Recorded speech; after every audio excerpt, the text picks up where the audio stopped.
Hi guys, it's Oak. And this week we're talking about coming out, which is a little weird because I didn't actually come out by myself at first, and I didn't really even come out as trans at first. I remember when I first was out to somebody, I was actually outed by my girlfriend at the time. It's kind of a crappy move, but she told one of our mutual friends that we were dating, and remember she ended up being really supportive of the fact that I wasn't like straight, and she was like, "Oh, so you're a lesbian? That's cool." And I was like, "Actually, I'm not." And it was sort of confused because the first time I dated a girl, and I was like, "I don't really know what I am." And my friend Erin actually encouraged me to even look into that. She really encouraged me to look into who I was and finding who I was sexuality wise. And she was the first person who I like officially came out to. When I did realize who I was like, oh yeah, I found this term asexual. This is where I feel really comfortable defining as this. And she was the first person I talked to about that. And she was always really supportive of me. And she's still like my main support system to this day with all of who I am, not just sexuality wise, but being transgender. I didn't realize that I was transgender for a while. I had never thought about gender really, or who I define as. I was just one of those, it's whatever. I think I first started realizing that I wasn't really a girl probably around freshman year in high school, actually. I had so much body dysphoria, specifically about boobs in general. I had a lot of top dysphoria, and it was really uncomfortable for me. And it was because I was a heavier person, and like that got a lot of attention from people, and most people thought that oh, I just had a problem with body image because I had an eating disorder, because at the time I was struggling with that. But I went back to my friend Erin, and who had supported me through finding my sexuality, and I talked to her about it, and she encouraged me to find. She actually helped me through a lot of my struggle with my eating disorder, and encouraged me to find who I am, because even going through recovery, I still had so much dysphoria, and it wasn't even. And I was confused. It's like I don't even feel dysphoric about being chubby like a lot of other people with eating disorders would get, or I don't. And it's not like I look in the mirror and it's I feel fat. I feel wrong with having breasts and curves, and I would talk to her about these things, and she encouraged me to look into like finding myself again. Like I had to deal with who I was sexuality wise, and that's where I started coming across things like not being cisgendered.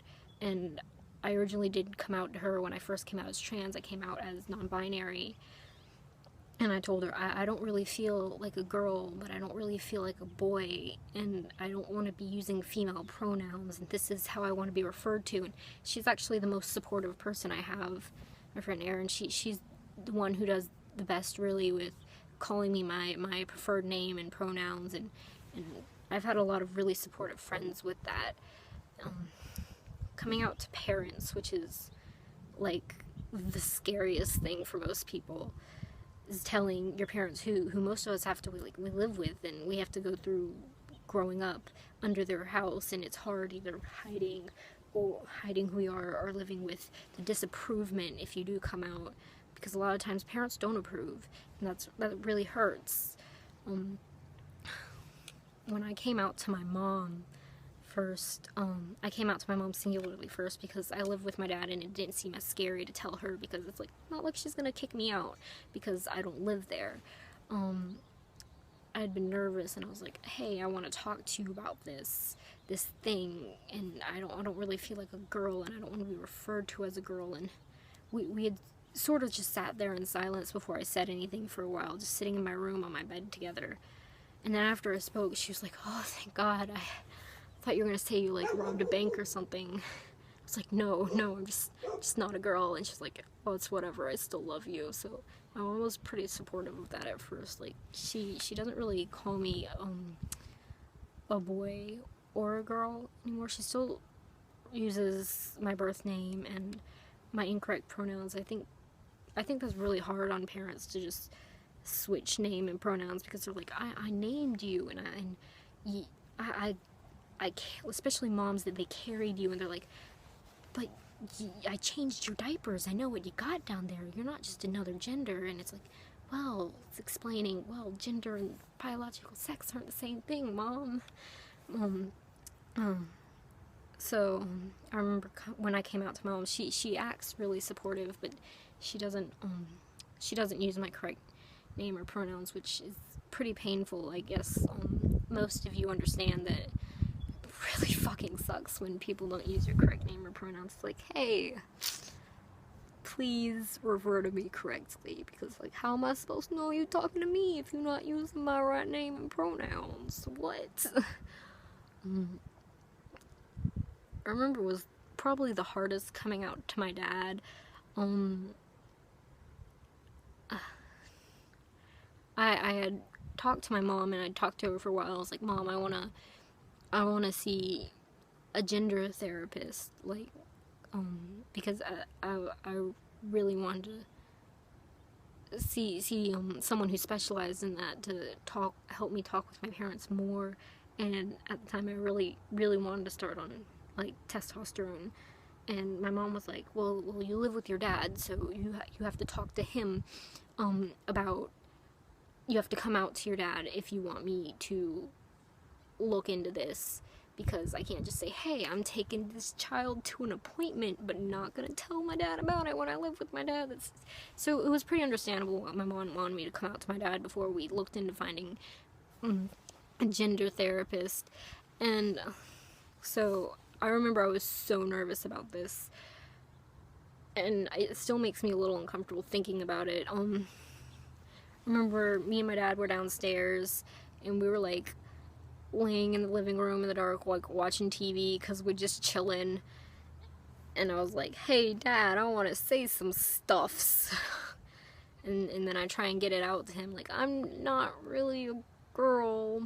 And then he proceeded to go on a rant on how I'm wrong, because I am a girl, and there's nothing manly about me at all, apparently. He took it so well. That was really scary. I remember freaking out afterwards, because I'm upset, because he's not taking this well at all. And end up going upstairs. I'm like, I'm going to bed.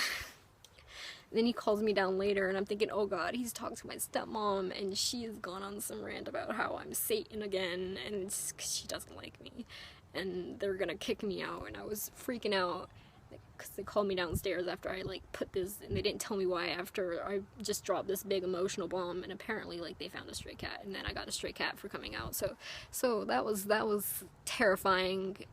And that was actually really nice that we found a random stray cat the night I came out, because I had so much anxiety that night, and I, like, got no sleep at all. But there was, like, a random furball in bed, so that was, like, really, like, not expected.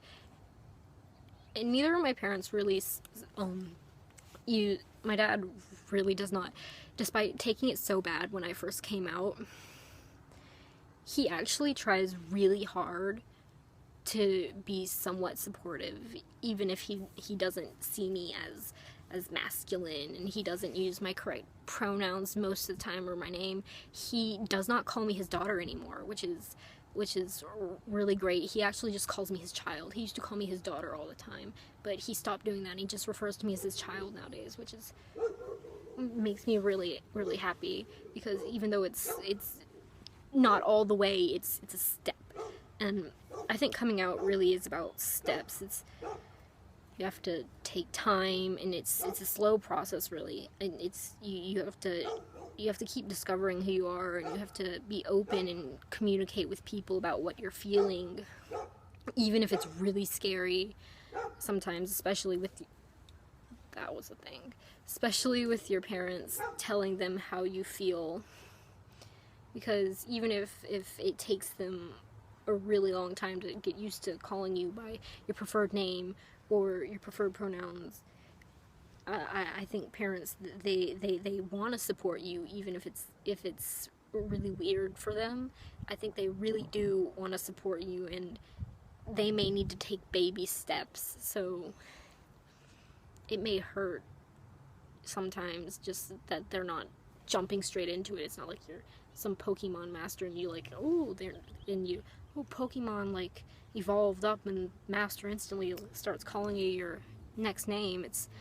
Parents aren't quite like Pokemon masters. They're not that cool, guys, unfortunately. I feel like I've been ranting for way too long, and then I'm way off subject now.